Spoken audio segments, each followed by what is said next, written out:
ફરીથી આપણે સવારે જે બાબત અ, જોઈ હતી એ જ બાબતને આપણે જોવા માંગીએ છીએ અને એ બાબત હતી માથેની લખેલી સુવાર્તા એનો 6થો અધ્યાય અને તેની 9મી કલમનો છેલ્લો ભાગ. આકાશમાંના અમારા ઈશ્વર પિતા, તમારા પવિત્ર નામનું સન્માન થાવ. આજે આપણે જે વિષય પર જોવા માંગીએ છીએ એ વિષય આ છે કે તમારા પવિત્ર નામનું સન્માન થાવ.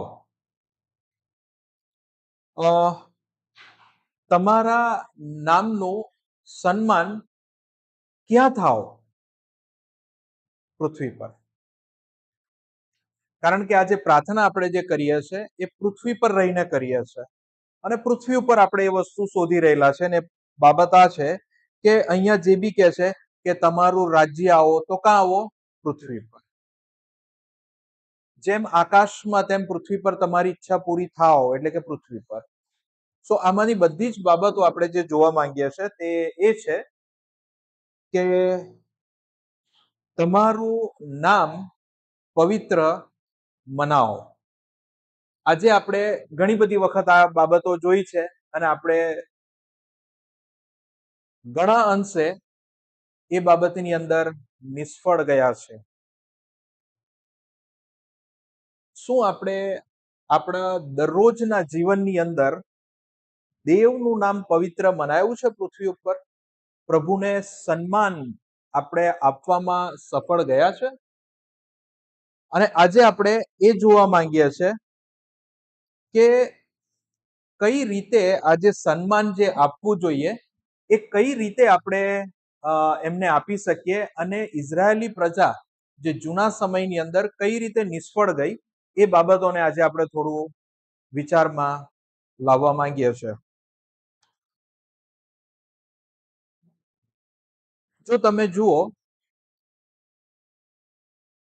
તો આપણને ખબર છે કે ઇઝરાયેલી પ્રજા ને મિસર દેશમાંથી બહાર કાઢવામાં આવી અને મિસર દેશમાંથી જ્યારે એમને બહાર કાઢી લેવામાં આવ્યા અને એ સમયે દેવે જે એમના પર ઉપકાર કરેલા, તો વાસ્તવિક રીતે એવી રીતે એમને બચાવવામાં આવેલા, એવી રીતે એમને છોડાવવામાં આવેલા કે જેથી કરીને દેવ પોતાનું જે સામર્થ્ય છે એ ત્યાં બતાવે. આપણે એવી રીતે જાણીએ છીએ કે એમને ગુલામગીરીમાંથી છોડાવવામાં આવેલા અને ગુલામગીરીમાંથી છોડાવી લીધા, પણ શાના માટે?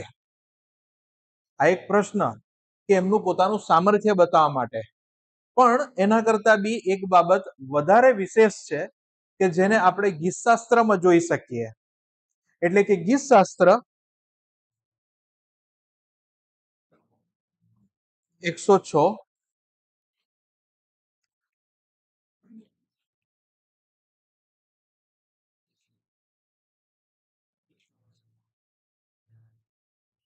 અને તેની 7 અને 8 કલમ.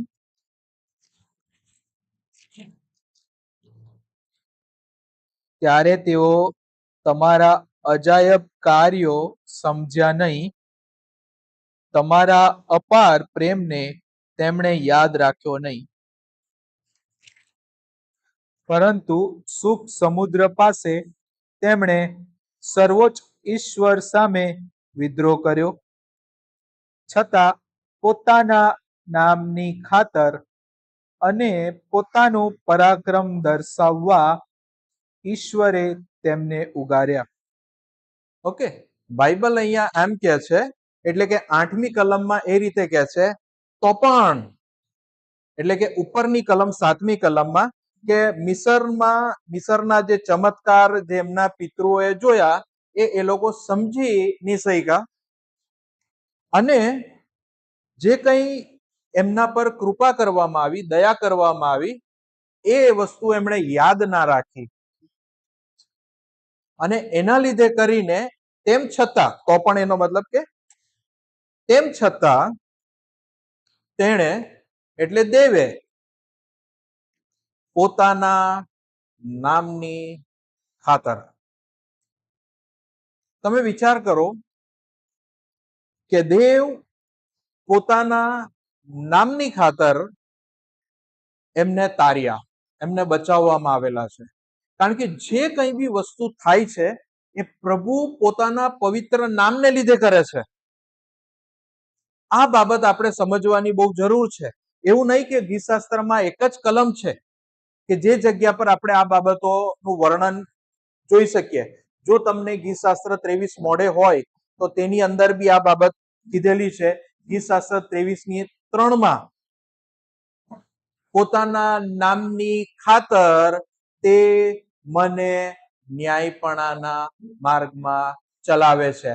ઓકે, તમને ને મને એવું થતું હોય કે મારું પવિત્ર જીવન એના માટે છે કારણ કે મેં પાપમાંથી મુક્ત થયો અને હવેથી હું શુદ્ધ થાવ, હવે બહુ આત્મિક છું. નહીં, એવું નથી થતું. દેવ તમને ને મને એ ન્યાયપણાના માર્ગ પર એના માટે ચલાવે છે કેમ કે તેમના નામની ખાતર, તેમનું નામ પર બટ્ટો ના લાગે, તેમનું નામનું સન્માન થાય, એના માટે તે તમને ને મને ન્યાયપણાના માર્ગ પર ચલાવે છે. પણ આપણે કોઈ દિવસ સહેજ પણ એવી રીતે વિચાર કરીએ છીએ કે દેવના નામની આપણે કેટલી પરવાહ કરીએ છીએ. નાના નાના કામ કરતી વખતે આપણે દેવના નામને વિચારીએ છીએ. આજે કદાચ એમ માનીને ચાલો કે ધારો કે કોઈક એક વ્યક્તિનું બાળક હોય, દીકરી હોય, અને જો એ કોલેજ કે સ્કૂલિંગ દરમિયાન હોય અને એ એવા કોઈ કામ નથી કરતી કે નથી કરતો છોકરો કે જેથી કરીને એના બાપનું નામ કે નાક કપાઈ જાય, તો એને એના બાપનું નામ કે એમના પરિવારનું નામ કે એમના બાપની ઇજ્જત એ બહુ વાલી છે. પણ આકાશમાંના બાપની ઇજ્જત અને આકાશમાંના બાપનું નામ એ આપણને વાલું નથી. આપણે કઈ રીતે દેવના નામને પવિત્ર મનાવીએ છીએ? આપણને કન્સર્ન છે, આપણને ચિંતા છે દેવના નામની. કદી બી આપણે સવારે ઉઠતાની સાથે સાંજ સુધીના સમયે શું આપણે દેવના નામની ચિંતા કરીએ છીએ? શું આપણે જોઈએ છે કે પ્રભુ મેં તમને સન્માન આપ્યું, કઈ જગ્યાએ નિષ્ફળ ગયો છું અને મને પસ્તાવો થવો જોઈએ સાંજે? અને આપણે આ વસ્તુ, આ બાબત તરફ કદીએ એકદમ સિરિયસલી નથી જોયું. આજે આપણે કઈ રીતે એ તરફ જોઈ રહેલા છે? આપણે બોલી રહેલા છે, આપણે બોલીએ છીએ આપણી પ્રાર્થનાઓમાં કે તમારું નામ પવિત્ર મનાવો, અને કદાચ એવી જ રીતે હોય કે પ્રભુ હું તો કઈ વાંધો નહીં, બીજા લોકો તમારું નામ પવિત્ર મનાવતા હોવા જોઈએ. આપણું જૂના કરારની અંદર નેશન, જૂના કરારની અંદર એક રાષ્ટ્ર હતું. એ રાષ્ટ્રની જવાબદારી હતી કે દેવનું નામ નું એ સન્માન કરે. જૂના કરારની અંદર એક રાષ્ટ્ર ઊભું કરેલું ને એ રાષ્ટ્રને જવાબદારી હતી કે એ એનું સન્માન કરે. અને નવા કરારમાં એ મંડળી ઊભી કરે છે કે જે દેવના નામનું સન્માન માટે ચિંતા કરતું હોય. ચર્ચ, આ ચર્ચની સૌથી મોટી રિસ્પોન્સિબિલિટી છે, ચર્ચની જવાબદારી છે કે દેવના નામનું કન્સર્ન કરે, દેવના નામની ચિંતા કરે, પરમેશ્વરનું સન્માન કરે. આ ચર્ચની જવાબદારી છે. અને આપણે કઈ રીતે એમનું સન્માન કરીએ છે? જુઓ, તમે જોશો તો જૂના કરારની અંદર, એટલે કે જ્યારે મૂસા પહાડ પર જાય છે અને પહાડ પર 2 શિલા પાટીઓ એને આપવામાં આવે છે. 2 શિલાપાટીઓ એને આપવામાં આવે છે અને એ 2 શિલાપાટી પર 10 આજ્ઞાઓ લખવામાં આવે છે, જેમાંની એક પાટી ઉપર 4 અને બીજી પાટીઓ ઉપર 6 એવી રીતે લખવામાં આવે છે. અને જો તમે એ 4 આજ્ઞાઓ જો તમે જુઓ અને બીજી 6 જુઓ, એના 2 હિસ્સા કરેલા છે અને એ 2 હિસ્સા બહુ ક્લિયરલી ડિવાઇડેડ છે. આજે આપણે નાનપણથી જે ખ્રિસ્તી કુટુંબની અંદર જેમણે જન્મ લીધો છે, બાળકોને શીખવવામાં આવે છે, ત્યારે એ જ વસ્તુ શીખવવામાં આવે છે કે આપણને ઓ આકાશમાંના બાપ પ્રાર્થના આવડવી જોઈએ અને આપણને આ 10 આજ્ઞા આવડવી જોઈએ.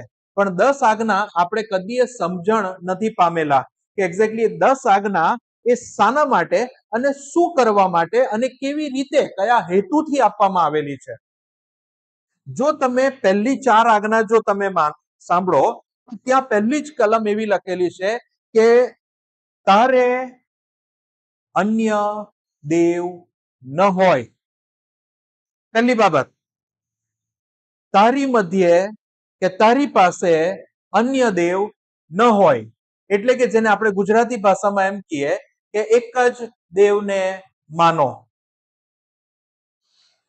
ત્યાર પછીનું એમ કે છે કે તારે સારું કોરેલી મૂર્તિ ના કર. એટલે જેને આપણે જે શીખેલા છે કે મૂર્તિને પગે લાગવું નહીં.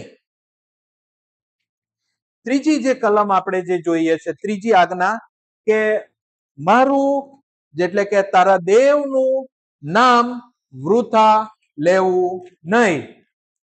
એટલે કે આપણે જે શીખેલા છે તે પ્રમાણે કે દેવનું નામ અમથું લેવું નહીં. અને ચોથી કલમ જે આપણે જોઈએ છે એમ કે છે 7મો દિવસ તારા દેવ યહોવાનો સાબાત છે, તેને પવિત્ર માનો.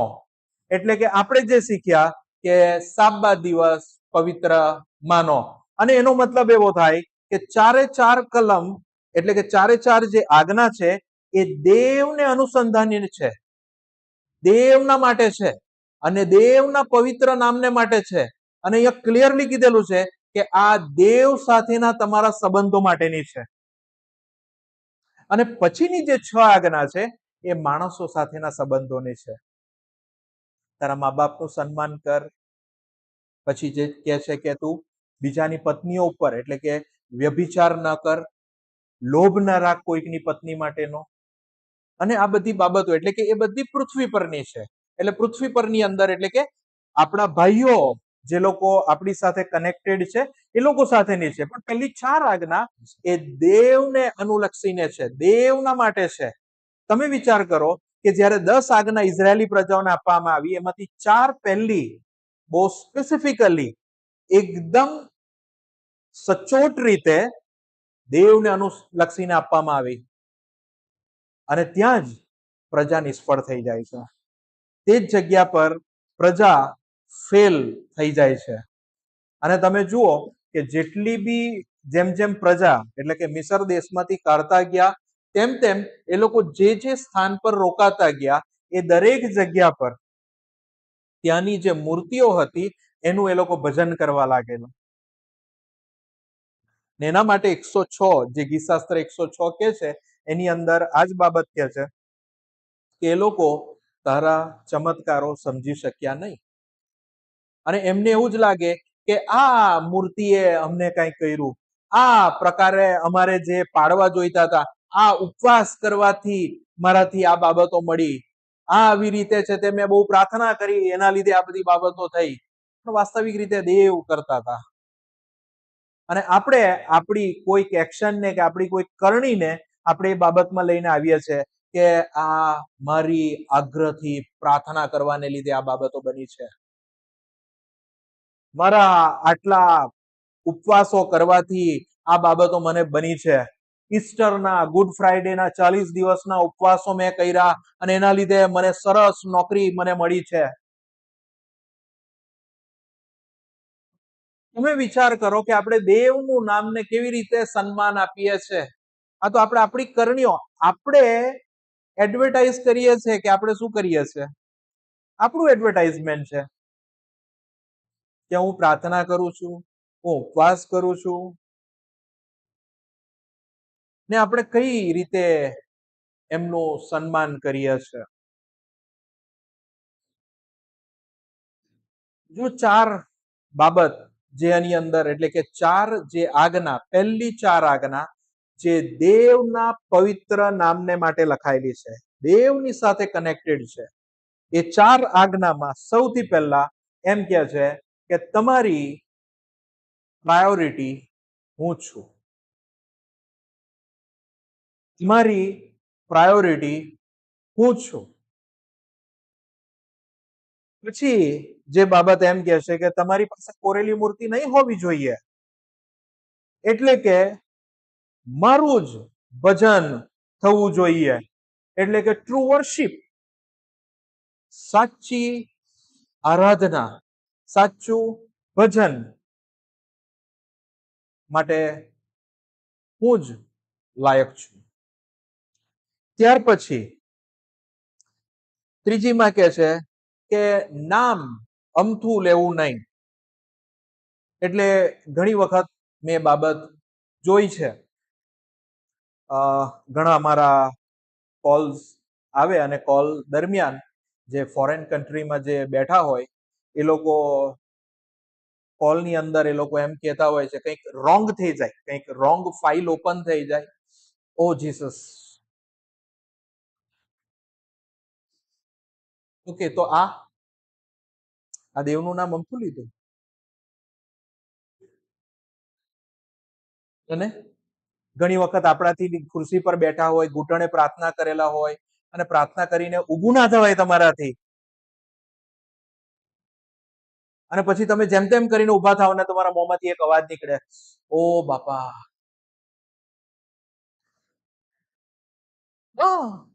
મેં જોયું છે. ને આપણે ઘણી બધી વખત દેવનું નામ અમથું લઈએ છે. એટલે કે બાઇબલ એમ કે છે, એટલે કે અહીંયા દેવ એવું આપણને સમજાવવાનો પ્રયત્ન કરે છે કે તમે મારા નામનું રેવરન્સ રાખો, ફિયર રાખો, એક પવિત્ર ભય રાખો મારા નામનો. અને ચોથી બાબત એમ કે છે કે સાબાત, એટલે ઘણી વખત આપણને એવું કહેવામાં આવે છે કે સાબાત દિવસ પવિત્ર માનો, અને એના માટે જે હજી કોન્ફ્લિક્ટ ચાલે છે, બધા લોકો કહે છે સાબાત કયો કયો નહીં. વાસ્તવિક રીતે દેવ એમ કે છે કે તમને મારામાં વિશ્રાંતિ મળે, એ સાબાતનું ઓરિજિનલ મિનિંગ છે. અને દેવ તમને વિશ્રાંતિ આપવા માંગે છે, વિશ્રામ આપવા માંગે છે. પ્રભુ એમ કે છે કે તમારો ખરો વિશ્રામ એ હું છું.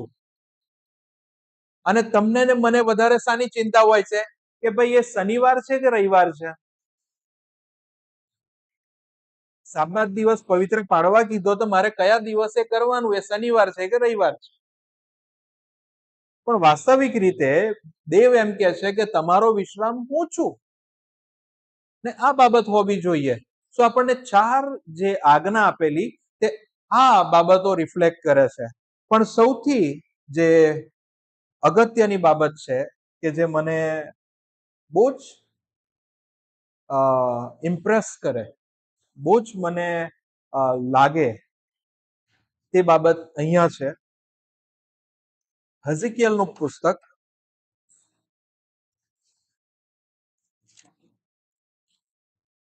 એનો 36મો અધ્યાય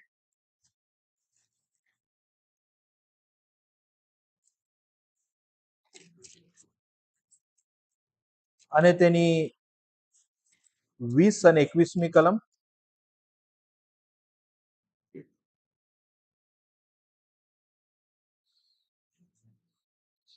જે પ્રજાઓમાં તેઓ ગયા તેમની મધ્યે તેમણે મારા પવિત્ર નામને કલંક લગાડ્યું.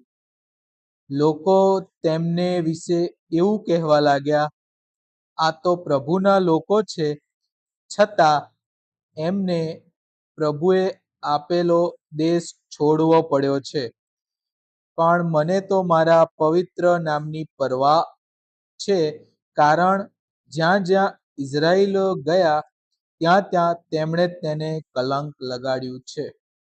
ઓકે, 21મી કલમ એમ કે છે, દેવ યહોવા એમ કે છે કે મને તો મારા નામની પરવાહ છે, મને તો મારા નામની પરવાહ છે. એટલે આ બધી જગ્યા પર જે લખે છે ને, મારા નામની ખાતર, મારા નામની ખાતર, કારણ કે દેવને એમના નામની પરવાહ છે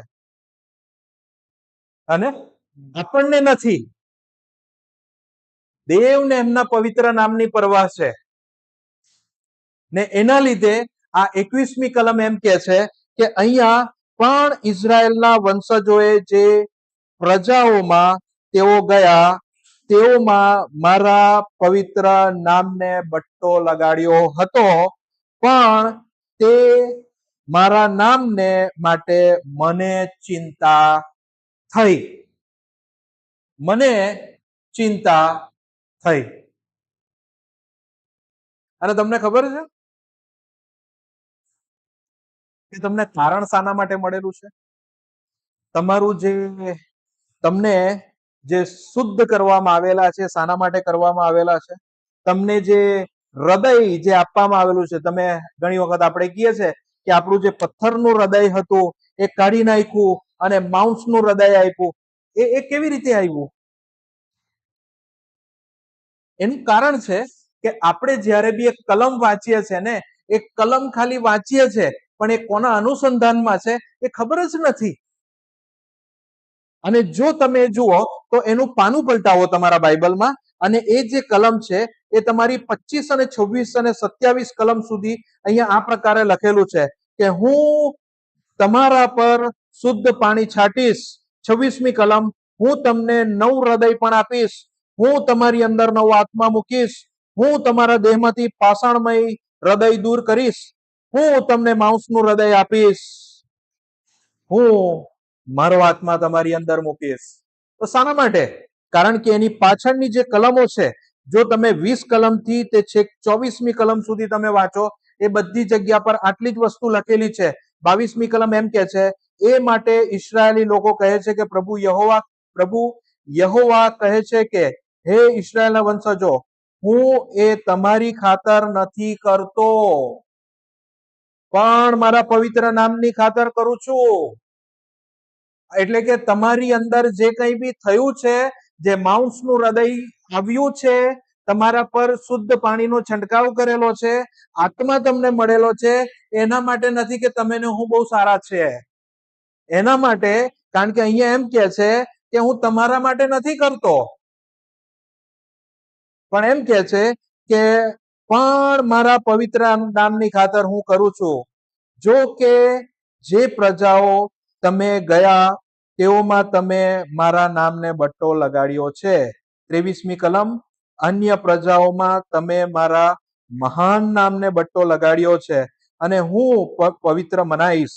અને અને પ્રભુ યહોવા કહે છે કે જ્યારે હું તે પ્રજાઓની નજર આગળ તમારામાં પવિત્ર મનાઈશ, ત્યારે તેઓ જાણશે કે હું યહોવા છું.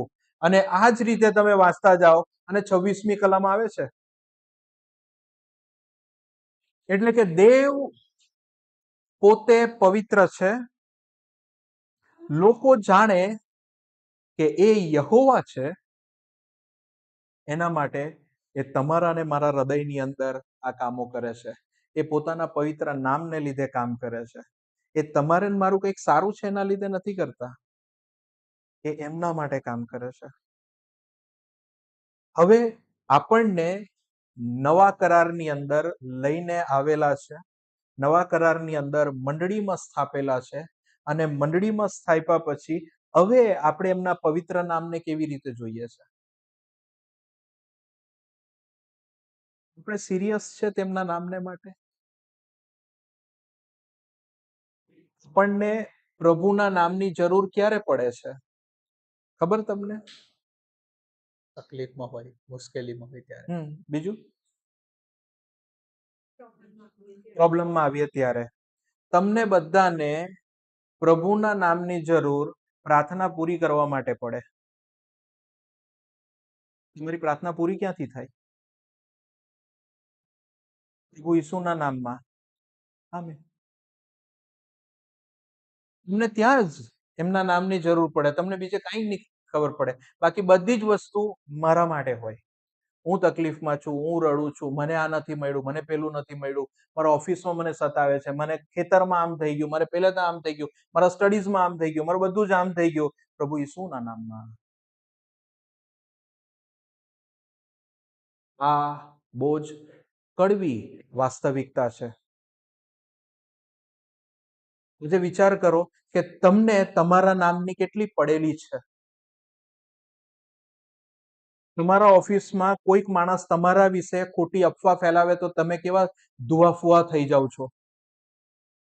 જ્યારે તમારા હસબન્ડ વાઈફને સહેજ બી એવી રીતે બોલે અને કંઈક બાબત એવી કરે જાય એને ઇન્સલ્ટિંગ ફીલ થાય, કેટલું લાગી આવે છે. એક નાનલા બાળકની અંદર જો તમે જુઓ કે હું એને બોલાવતો નથી કે તો તે રિસાઈ જાય છે અને એવું થાય છે કે મારી રિસ્પેક્ટ ક્યાં છે. અને દેવ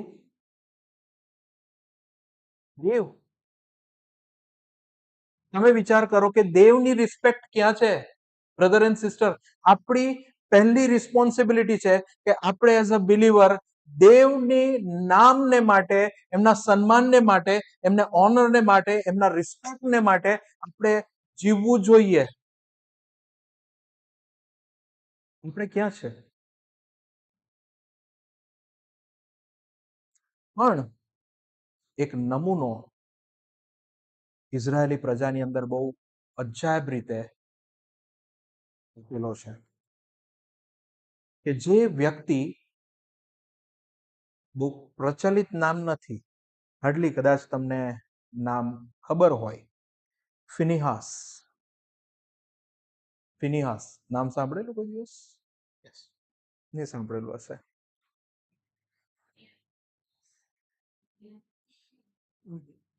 ફિનિહાસ. ઓકે, ચાલો. ગણના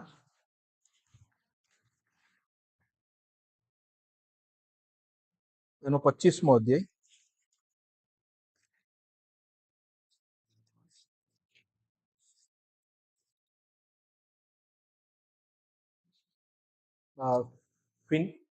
ઇંગ્લિશમાં એ બોલે ફિનહાસ. ફિનહાસ.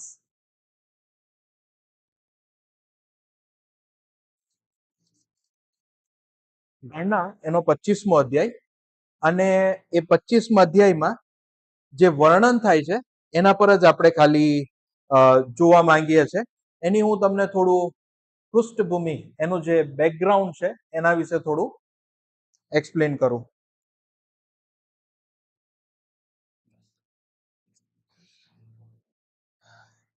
ગણનાના પુસ્તકની અંદર હવે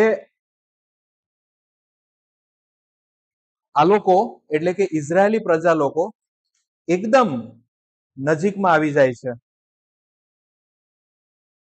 એ લોકો સિટ્ટીમમાં રહેતા હતા. એટલે સિટ્ટીમ થી થોડેક જ બાઉન્ડ્રી આવીને ત્યાર પછી કનાન દેશ એટલે કે જે પ્રોમિસ લેન્ડ જે હતી એ થોડાક એમાં જ આવી જાય છે.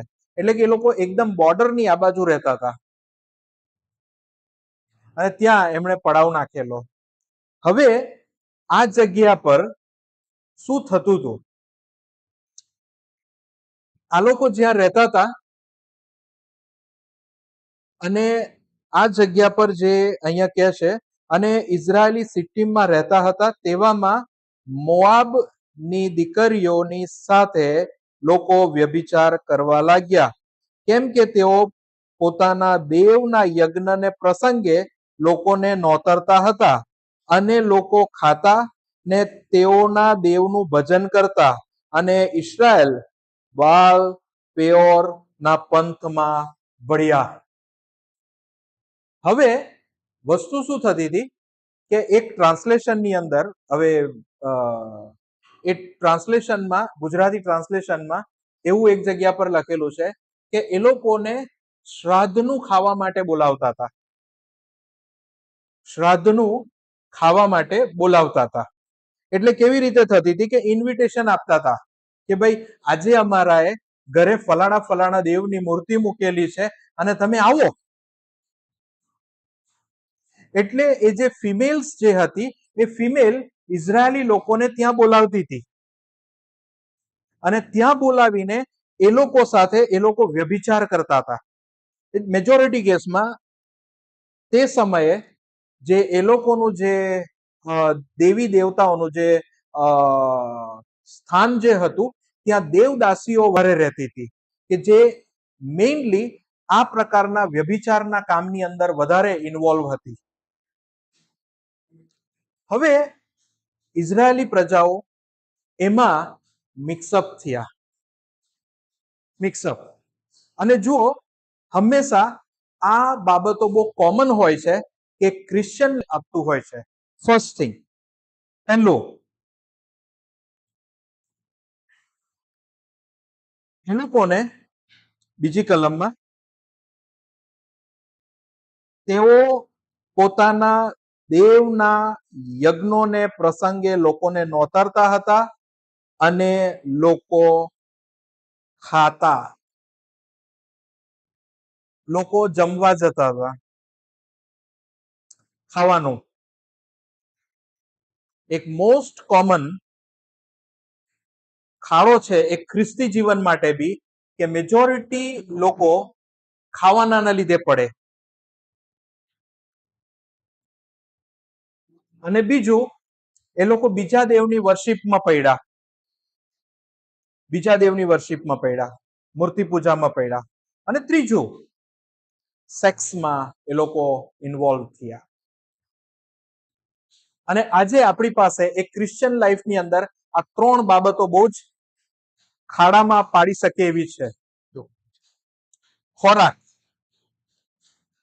બીજા દેવની પૂજા કરવી, એટલે બીજા દેવ એટલે ત્યારે તમે મૂર્તિને પૂજા નહીં કરો, પણ મે બી તમારી પૂજા તમારા બાળક હોઈ શકે, તમારી નોકરી હોઈ શકે, તમારો મુખ્ય સંદેશો હોઈ શકે, પાસ્ટરની સેવા હોઈ શકે. એ તમારી મૂર્તિઓ છે કે જેની અંદર તમે ટ્રેપમાં ફસી શકો. અને ત્રીજું જે છે એ છે સ્ત્રી, સેક્સ, કે જેની અંદર આ બાબતોમાં ફસી જાય છે. અને ઇઝરાયેલી પ્રજા ફસી ગઈ. પણ અહીંયા ફિનહાસ કરીને એક વ્યક્તિ છે, ફિનહાસ. હવે જો તમે ગયા રવિવારે આપણે એક બાબત જોયેલી, જો તમને યાદ હોય તો ગયા રવિવારે આપણે જોયેલું કે કઈ રીતે યાજક પદ મળે છે, એટલે કે લેવીને યાજકની પોઝિશન કેવી રીતે મળે છે એ આપણે જોયું. સો તે ટાઈમ જ્યારે વાછરડું બનાવવામાં આવે છે, સોનાનું વાછરડું, અને ત્યારે મૂસા કોલ આપે છે અને એમ કે છે, લેવીનું કુળ આગળ આવે છે કે કોણ દેવના પક્ષમાં કોણ ઉભો રહે, અને લેવીનું કુળ આગળ આવે છે. બરોબર છે ને? અને લેવીનું કુળ આગળ આવે છે તો એમ કે ઓકે, તમે તમારી તલવાર લઈ લો, કમર બાંધી લો, અને તમારા જેટલા બી મિત્ર સગા જે બી હોય એને તમે મારી નાખો. ને એમ કે છે કે દરવાજો સ્ટાર્ટ થાય ત્યાંથી દરવાજો એન્ડ થાય ત્યાં સુધી એ લોકોએ ખુલ્લેઆમ તલવારો ચલાવી અને બધાને મારી નાખ્યા. અને દેવ એમને એમ કે છે કે આવા લોકો જોઈએ મને યાજક માટે. અને દેવ એમને યાજક પદ આપે છે. પણ એ તો ટેમ્પરરી હતું. યાજક પદ ટેમ્પરરી હતું. પણ હવેથી આ યાજક પદ પરમિનન્ટ થવાનું છે. હવેથી આ યાજક પદ પરમિનન્ટ થવાનું છે. કેવી રીતે? જુઓ, આ સ્ટોરીને ફરીથી કનેક્ટ કરીએ. અહીંયા આ બાબતના લીધે જ્યારે આ પ્રકારની ઘટના, એટલે કે સિક્કિમમાં આ પ્રકારની જો ઘટના બને છે, એ ઘટનાની અંદર જો તમે જુઓ તો દેવનો ગુસ્સો, દેવ રોષે ભરાય છે અને આ લોકોને માટે એમ કે છે કે હવે દેવ આ લોકોને ખલાસ કરી નાખે. અને દેવે મરકી ચાલુ કરી દીધી અને લોકો મરવાના સ્ટાર્ટ થયા. અને તમને ખબર કે જો આજે ઇઝરાયેલી પ્રજા બચી છે તો આ એક જ ના લીધે, બાકી આ દિવસે આખી ઇઝરાયેલી પ્રજાને ખલાસ કરવાના દેવનો ઈરાદો હતો. અહીંયા લખેલું છે કે જો આજે કોઈ મને નહીં રોકેલો હોત તો આજે બધું જ ખલાસ થઈ જતે. જેટલા બી માણસો હતા, વિચાર કરો કે તમે તમારું જે પ્રોમિસ લેન્ડ જે છે એની નજીક આવીને ઉભેલા છો અને દેવ અહીંયા ખલાસ કરી નાખો. અને જો તમે અહીંયા આ બાબતે તમે જુઓ તો અહીંયા કહે છે હવે આ જગ્યા પર આ લોકો રડારોડ ચાલુ હોય છે. અહીંયા જો તમે આ કલમ વાંચો તમે એની 4થી કલમ. અને યહોવાએ મૂસાને કહ્યું, લોકોના સર્વ મુખ્યાને લે અને યહોવાને સારું સૂર્યની સામે તેઓને ફાંસી દે.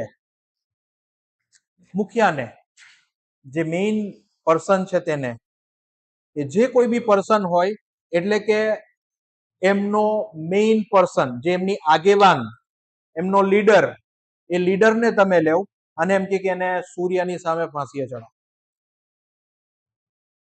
અને ત્યાર પછી અને 6ઠી કલમમાં, અને જુઓ ઇસ્રાયેલ પુત્રોમાંના એક માણસ આવ્યો અને મૂસાની સમક્ષ તથા ઇસ્રાયેલ પુત્રોની આખી જમાત કે જે મુલાકાત મંડપના દ્વાર પાસે રડતી હતી તેની સમક્ષ પોતાના ભાઈઓની પાસે એક મિદ્યાની સ્ત્રી લાવ્યો. અત્યાર સુધી શું થતું હતું તમે સમજો. આ લોકો એટલે કે ઇઝરાયેલી લોકો ત્યાં જતા હતા વ્યભિચાર કરવા માટે.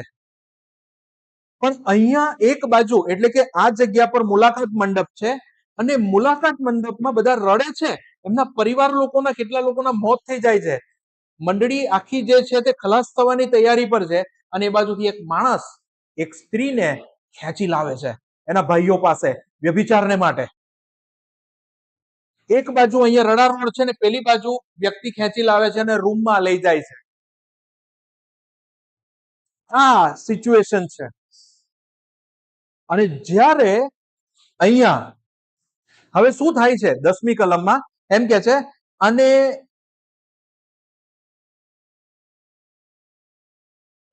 અહીંયા 7મી કલમમાં, અને હારૂન યાજકના દીકરા એલાઝરના દીકરા ફિનહાસ. ઓકે, એટલે ફિનહાસ લેવીના કુળમાંથી આવે. બરાબર છે. એટલે કે હારૂન નો દીકરો એલિયાઝર અને એનો દીકરો ફિનહાસ. અને આ ફિનહાસ જ્યારે જોયું ત્યારે મંડળીની મધ્યથી ઉઠીને તેણે પોતાના હાથમાં ભાલો લીધો. તમે જુઓ, આ વ્યક્તિ ઉભો થાય છે, હાથમાં ભાલો લે છે અને ત્યાર પછી જે પેલા 2 જણ જે ગયા હોય છે, અને 8મી કલમ, પેલા ઇઝરાયેલી પુરુષની પાછળ ઓરડીમાં જઈને તે ઇઝરાયેલી પુરુષનું તથા પેલી સ્ત્રીનું પેટ વીંધી નાખે અને ઇઝરાયેલી પુત્રોમાંની મરકી બંધ થઈ. આ એક વ્યક્તિ ભાલો લઈને પેલા લોકો ત્યાં હોય છે, બંનેના પેટમાં મારે છે, ખલાસ, અને તે બાજુ મરકી બંધ.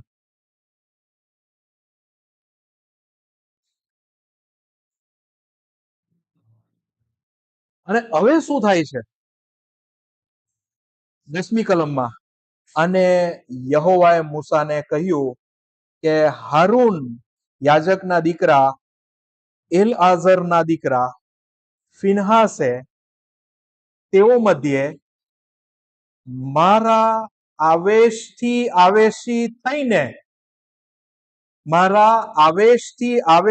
થઈને ઇઝરાયેલી પુત્રો પરથી મારો કોપ પાછો વાળ્યો છે. થોડા દિવસ પહેલા આપણે એવું કીધેલું કે આપણે પ્રભુમાં આવેશી થવું જોઈએ. વર્ડ યાદ આવ્યો તમને? આ વસ્તુ દેવ તમને ને મને આવા આવેશી બનાવવા માંગે છે. આવેશી એટલે ઝીલ, ZEAL, ઝીલ, ઝેલસ, આપણને બનાવવા માંગે છે. અને અહીંયા જો તમે જુઓ, અને અહીંયા બહુ સરસ વસ્તુ લખેલી છે, મેં મારા આવેશમાં ઇસ્રાયેલ પુત્રોનો નાશ ન કર્યો. એનો મતલબ કે જો નાશ કરવા આજે જો આ ફિનહાસ ઉભો ના થાત તો આજે શું થાત?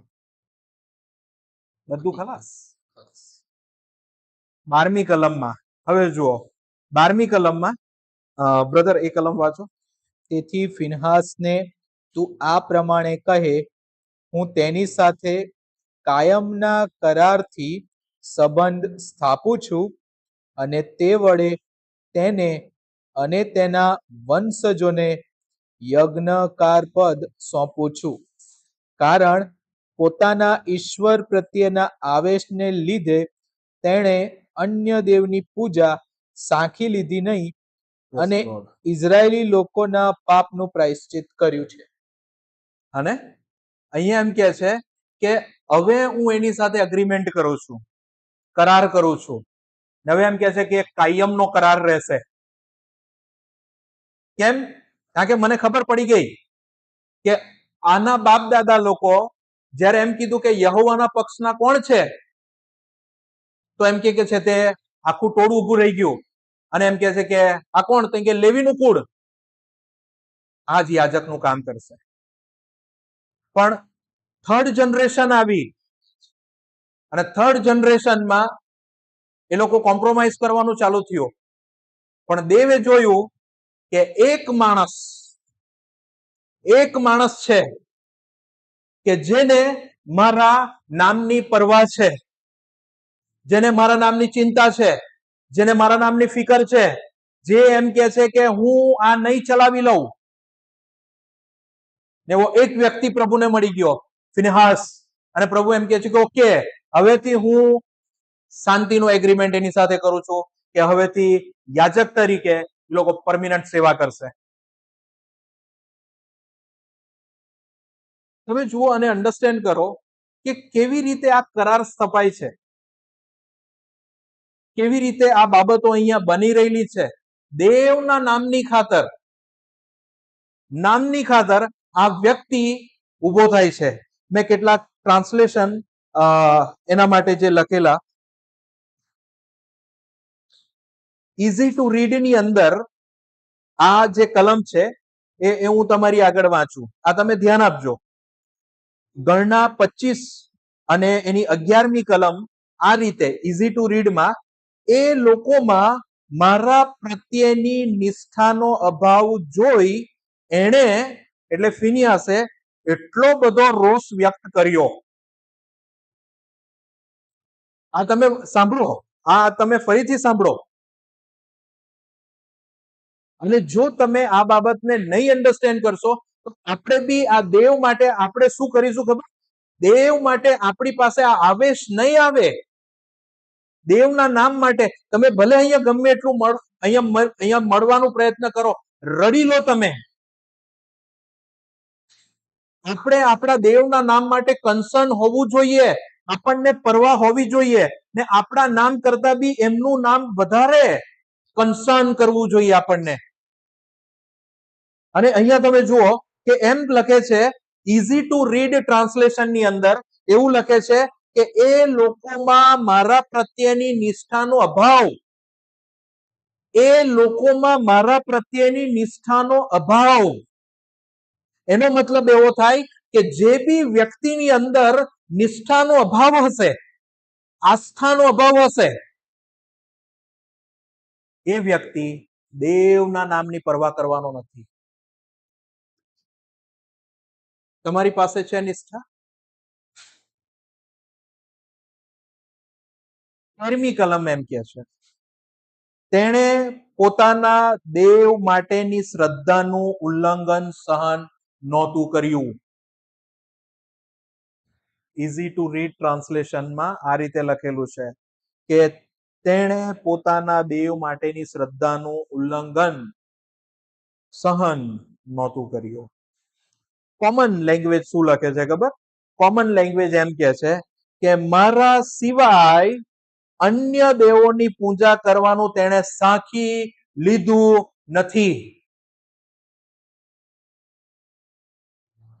અને 13મી કલમ, પોતાના ઈશ્વર પ્રત્યેના આવેશને લીધે તેણે અન્ય દેવની પૂજા સાંખી લીધી નથી. અને એક બહુ સરસ ટ્રાન્સલેશન છે એક્સપાન્ડેડ બાઇબલની અંદર, એક્સપાન્ડેડ વર્ઝન. અને એમાં આ રીતે કહે છે,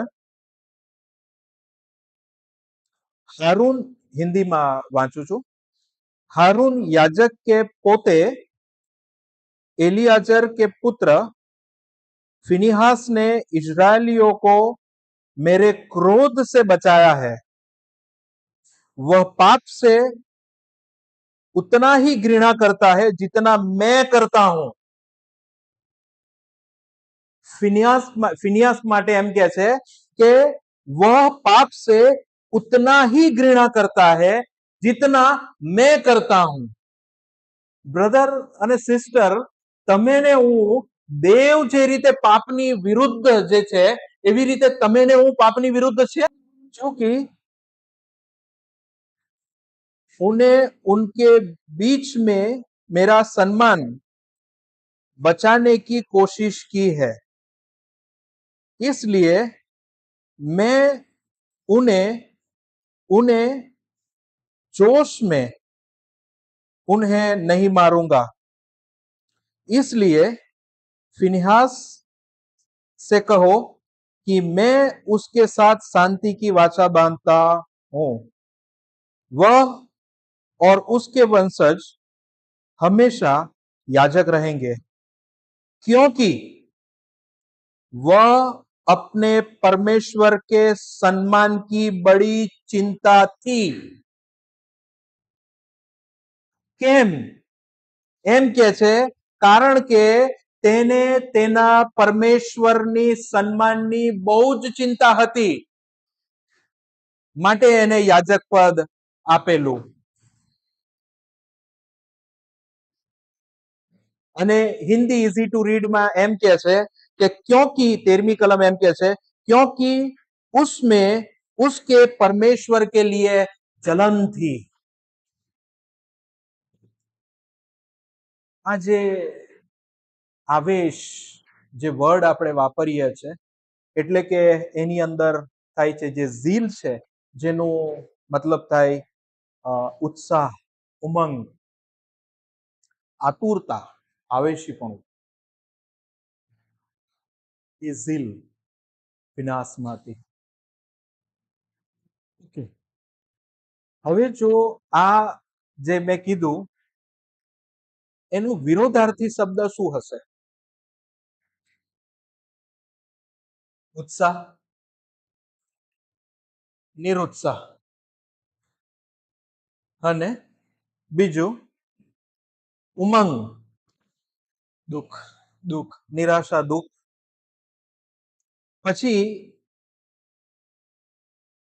લેઝીનેસ એનો ઓપોઝિટ થાય છે, લેઝીનેસ એનો ઓપોઝિટ થાય એટલે કે આળસ, લેથાર્જી, સુસ્ત, સુસ્ત, ઇનએક્ટિવ.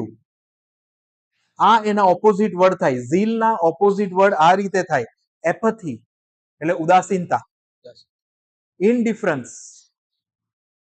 ઇનએક્ટિવિટી.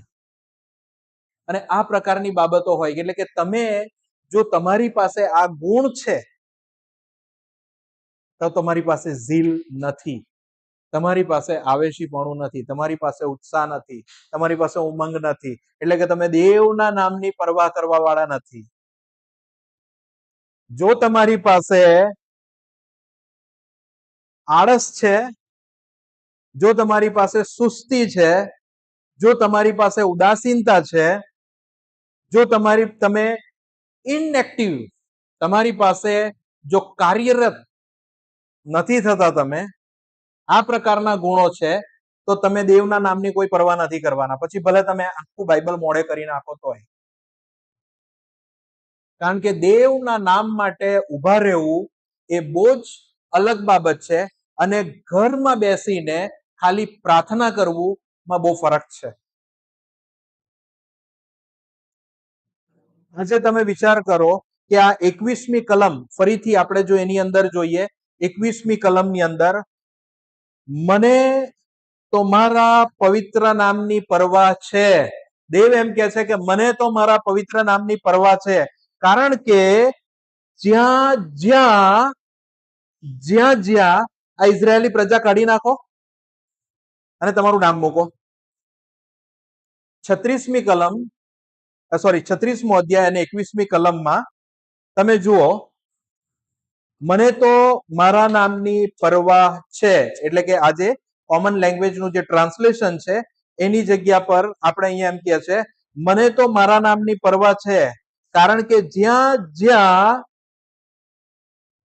આનંદ ગયો ત્યાં ત્યાં તેણે મને કલંકિત લગાડ્યું છે, તેણે મને કલંકિત કર્યો છે. જ્યાં જ્યાં ગયો ત્યાં. તમારું નામ મૂકી જુઓ. એટલે જ્યાં જ્યાં તમે ગયા, ક્યાં ક્યાં ગયા તમે? તમે ક્યાં ગયા? માર્કેટમાં, ઓફિસના સ્થળે, દુકાનમાં, ધંધા પર, કોલેજમાં, ખેતરમાં, રસોડામાં, જ્યાં જ્યાં તમે ગયા ત્યાં ત્યાં તમે મને સન્માન આપ્યું નહીં, તમે મને બટ્ટો લગાડ્યો છે. અને આપણે એવો વિચાર કરીએ છીએ કે જે બીજા લોકો જે છે કે જે મૂર્તિને પૂજે છે, અને જે લોકો માટે આપણને બહુ આવેશ આવે છે, આ લોકો કેવા લોકો છે, મૂર્તિની પૂજા કરે છે. દેવ એ લોકોથી પ્રોબ્લેમ નથી, દેવને આપણાથી પ્રોબ્લેમ છે. કારણ કે તમને બચાવવામાં આવેલા છે અને તમે એવું નથી કરી રહેલા, એમને બચાવવામાં નથી આવ્યા માટે એ લોકો એવું જ કરી રહેલા છે. They are behaving naturally. એ લોકો કુદરતી રીતે વર્તી રહેલા છે, માટે દેવ એમનાથી નારાજ નથી. દેવના નામની નિંદા કોણ કરાવે છે? આપણે. આપણે જ્યારે ટ્રેનમાં મુસાફરી કરીએ છીએ, કાર લઈને જઈએ છે, અને ત્યારે આપણે છે તે દેવના નામનું સન્માન આપણે કરાવીએ છીએ.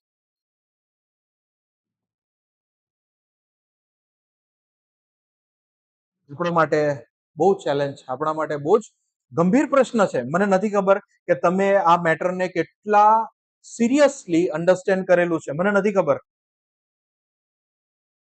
પણ આખી ઇઝરાયેલી પ્રજામાં આ એક જ વ્યક્તિ ફિનિયાસ હતો કે જે દેવના નામની દરકાર કરતા હતા.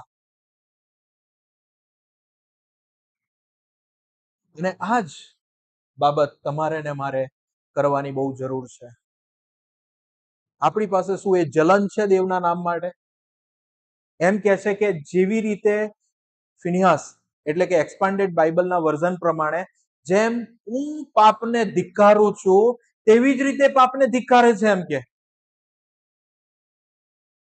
અને એના લીધે કરીને એમ કે એ આવેશમાં, મારા આવેશમાં, એટલે કે મારા માનની ખાતર એટલો બધો રેપ્યુટેશન, એમ કે ના, મારા દેવનું ઓનર કોણ ડૂબોડે છે, મારા દેવનું નામ કોણ ખરાબ કરે છે, હું નહીં થવા દઉં. તમારે ને મારે ફિઝિકલ એવા એક્શન લેવાની જરૂર નથી, કારણ કે એ જે વસ્તુ કરનાર છે એ પાપ કોણ કરી રહેલું છે? પોતાનું શરીર. હા, એટલે કોઈ બીજા મેમ્બર્સને તમે ભલો લઈને ના દોડો એમની પાછળ. એકચ્યુઅલી એ તમારા પર મારવાનું છે, કારણ કે જે પાપ જે કરે છે, કારણ કે દેવનું નામ કોણ કરે છે? જેમ કે જો હું કોઈક બાબતે પાપ કરું છું, જો હું મારા ઓફિસની અંદર કંઈક બાબતે છે તે પ્રભુના નામને માન, મહિમા ને ગૌરવ નથી મળતું એવું કૃત્ય કરું છું, તો હું અંદરથી ઉભો થઈને આ ભાલા મારવો જોઈએ મને. અને પ્રભુને થવું જોઈએ કે ના, અને મારું માન છે. એટલે કે મારી અંદર જે આત્મિક આનંદ છે, જે અંદરનો જેને દેવે બચાવેલો છે, અને મારી અંદર ઉભો થયેલો જે જૂનું માણસપણું છે, એ જ્યારે ખોટું કામ કરાવે ત્યારે અંદરનો દેવના આત્માને એ વસ્તુ કરવા માટે દે કે એને મારી નાખે. અને સતત આપણે આ યુદ્ધ કરવાનું છે. પણ સૌથી અગત્યની બાબત આ જ કે શું જેમ દેવ પાપને જુએ છે, કાં તો દેવ જે પાપને ધિક્કારે છે, તમે ને શું એવી જ રીતે હું પાપને ધિક્કારું છું? જો તમે ને હું એ રીતે નથી ધિક્કારતા, તો તમને દેવના સન્માનની કોઈ જ પડેલી નથી. કારણ કે દેવ એ પવિત્ર ઈશ્વર છે, એટલે એમ કે છે કે હું પવિત્ર દેવ છું અને પાપને નહીં ચલાવી લઉં. પણ પાપ માટે જો તમારો દ્રષ્ટિકોણ એકદમ ઓકે ઓકે હોય તો તમે એમના પવિત્ર નામને બી ઓકે ઓકે જ રાખશો. આ બંને કનેક્ટેડ છે. તમે પાપને તમારામાં કેટલું ગંભીરતાથી લો છો, એટલું જ તમે દેવની નામને તમે સાથે જ ઊંચું કરશો. અને એના જ લીધે પ્રાર્થનામાં સૌથી પહેલા એવું જ કહે છે કે ઓ આકાશમાંના મારા બાપ, તમારું નામ પવિત્ર થાવ. એનો મતલબ એવું થાય કે પ્રભુ, જેમ તમે પાપને જુઓ છો તેમ હું પાપને જોઉં છું. જે કૃત્ય, જે જગ્યા પર જઈને હું એવા પાપ કરતા જોઉં છું, ત્યારે એ જ ફિનિયાસની માફક હું એને ભાલો મારીને મારી નાખું છું અને તમારું નામ પવિત્ર મનાવું છું. તમારી પ્રાર્થના આવી હોય છે? પહેલી પ્રાર્થનાનો મતલબ આ હોય છે, તમારું નામ પવિત્ર મનાવો. પ્રભુ તમને ને મને સહાય કરે. આમેન.